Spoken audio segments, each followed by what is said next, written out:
அஸ்ஸலாமு அலைக்கும் வரஹ்மத்துல்லாஹி வபரகாத்துஹு. அல்லாஹ்வுடைய சாந்தியும் சமாதானமும் நம் அனைவர் மீதும் நிலவட்டுமாக. அன்பானவர்களே, ஒரு முஃமினுடைய சோதனைகளையும் கஷ்டங்களையும் போக்கக்கூடியவன் யாராக இருக்க முடியும்? நமக்கும் சோதனையும் கஷ்டமும் வரலாம்.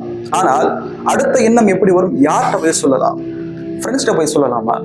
இல்லை ஒய்ஃப்ட போய் சொல்லலாமா? இல்லை உறவினரிடத்துல முறைப்பாடு வைக்கலாமா என்றுதான் முதலாவதான எண்ணமாக இருக்கும். ஆனால் ஒரு மோமினுடைய பார்வை எப்படி இருக்கும் தெரியுமா?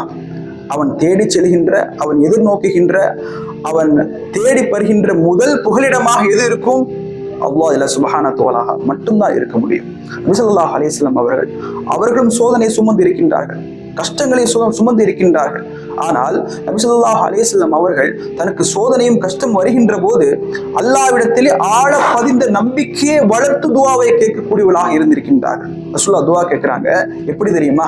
அல்லாஹும்ம லா சஹல இல்லா மா ஜஅல்தஹு சஹலா வ அன்த தஜஅலுல் ஹஸ்ன இதா ஷஅத சஹலா. யா அல்லாஹ், உன்னால் இயலாதது எதுவும் இல்லை. நீ நினைத்தால் பெரிய மலையாக பார்க்கிறோமா இல்லையா?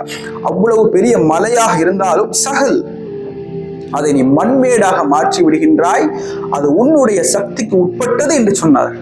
அன்பிற்குரிய சகோதரர்களே, நமக்கு ஏற்படுகின்ற சோதனைகளையும் கஷ்டங்களையும் அல்லாஹ்விடத்திலும் முறைப்பாடு வைப்போம். அல்லாஹ் குர்ஆன்ல சொல்றான், வலா தஹினு வலா தஹ்ஸனு வ அன்துமுல் அலௌ இன் குன்தும் முஃமினீன். நீங்கள் சோர்வடையாதீர்கள், கவலை கொள்ளாதீர்கள்.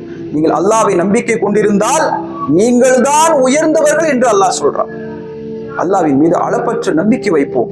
நமக்கு ஏற்பட்ட சோதனைகளை போக்கக்கூடியவன் அவன்தான், அவன் மட்டும்தான் என்ற உறுதிப்பாட்டோடு அவனிடத்திலே நாம் பிரார்த்தனை செய்வோமாக.